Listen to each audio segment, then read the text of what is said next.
Jess and I are frugal minimalists. In one of our previous videos, we shared the things that we are consciously not spending money on this year. But today, we thought we'd share the things that we are spending money on this year. First up, thrifted books. Op shopping for thrifted books is one of our favourite things to do. It's an actual hobby.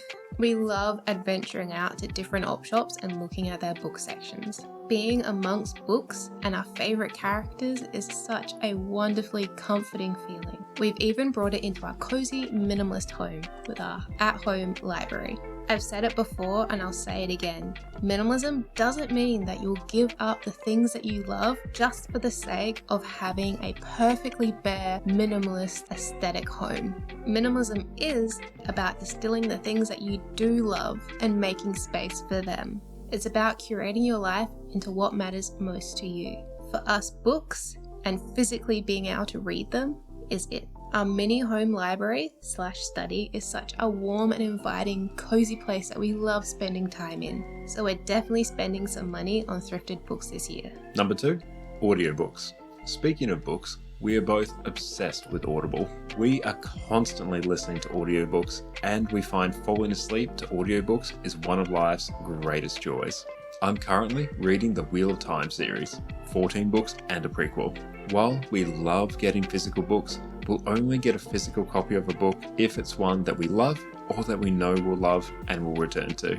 So Audible is wonderful for reading those books that we want to read but might not return to, or those books that we just can't get enough of and will read over and over again in every format. We've got a link below for 1 free month of Audible, so you can try it out for free.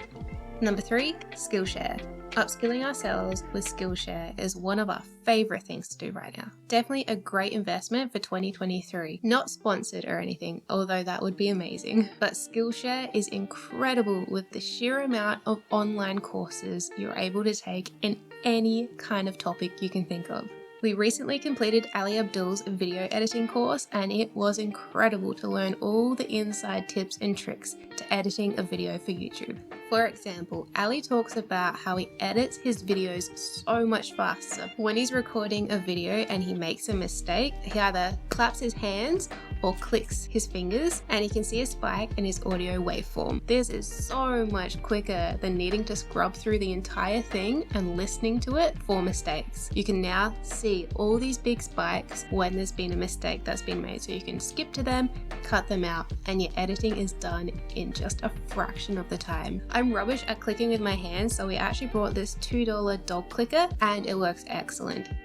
Jess and I used to, and I think a lot of people do this when they first start making YouTube videos, just listen to the entire audio all the way through and try and find the individual mistakes and cut them out one at a time. But because we took Ali's course on Skillshare, we found out that we could save so much time just by making these spikes in the audio like he does, so we could just find the mistakes and edit them out quick smart. Skillshare literally paid for itself already in the sheer amount of time that it has saved us in editing our videos, not to mention the hundreds of hours it's going to save us in the future. Yay for Skillshare and knowledge sharing. And for Ali Abdul, we'd 100% recommend you go check it out, and check out Ali Abdul when you're at it. He's wonderful and definitely one of our all-time favourite YouTubers and humans. Number 4, video games. One of our biggest sources of entertainment for Josh and I is video gaming. Fun fact, Josh actually has a whole nother YouTube channel just dedicated to gaming, where he actually got monetized after just 13 videos. Video games is something that Josh and I are more than happy to spend money on.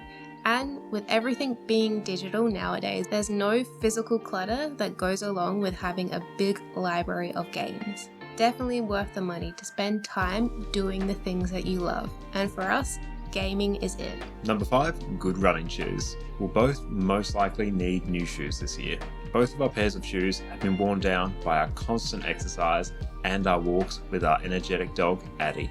After Jess shattered her ankle all those years ago, shoes are definitely something we want to invest in. Not super expensive ones, but good value ones that are going to last you a long time. We don't buy new shoes that often, but when we do, it's definitely not cheap. It's something we're spending money on this year, that's for sure. Number 6, pet toys for our doggo. Addie is definitely a maximalist when it comes to her dog toys. They bring her so much joy, and she literally makes happy squeals when she gets a new toy. They bring her so much joy and she loves ripping off their heads from time to time. So we've definitely got a budget for new toys. I've got a constant rotation of Addie's toys. 1, so she doesn't get sick of the same ones, and 2, so I have enough in good condition so I can swap out the ones that need to be mended. The fallen comrades of her toys. Golden Retrievers are super smart dogs and they definitely need toys that excite and engage their minds. We've got toys of all kinds. Soft cuddly ones, squeaky ones, brain engaging, difficult puzzle ones, crinkly ones, ones that she loves to rip and ones that she loves to cuddle. We've definitely slowed down on buying her new toys. Now that she's no longer a puppy, we've got some dedicated money for Addie's dog toys this year. Number 7, seeds and plants to grow in our garden. Inflation has impacted fruit and veg so much in the past year. When we saw $11 for a small bunch of coriander a while ago, that was shocking. We actually just ripped up part of our lawn so we could make way for our own veggie patch, so we could finally grow our own fruit and veg. We can't wait to grow more and more of our veggies and just pop out to our small garden when we need something.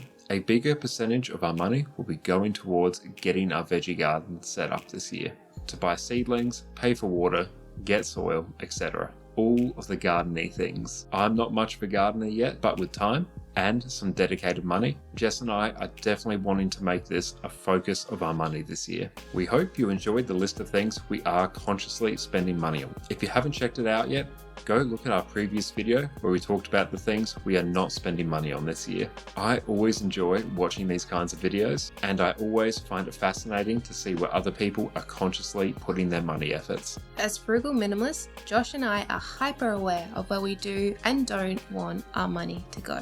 So I hope this might have inspired someone out there to think consciously about where you might want your money efforts to go or not go. We'd love to know, what worthwhile things are you spending money on this year? Let us know in the comments below. Make sure to hit the like button if you enjoyed this kind of video. And with that, we'll catch you all next time. Bye. Life of a golden retriever, Dad. Hi. Hello. Hello. It's your endgame here. No. See, doggo. It is dark.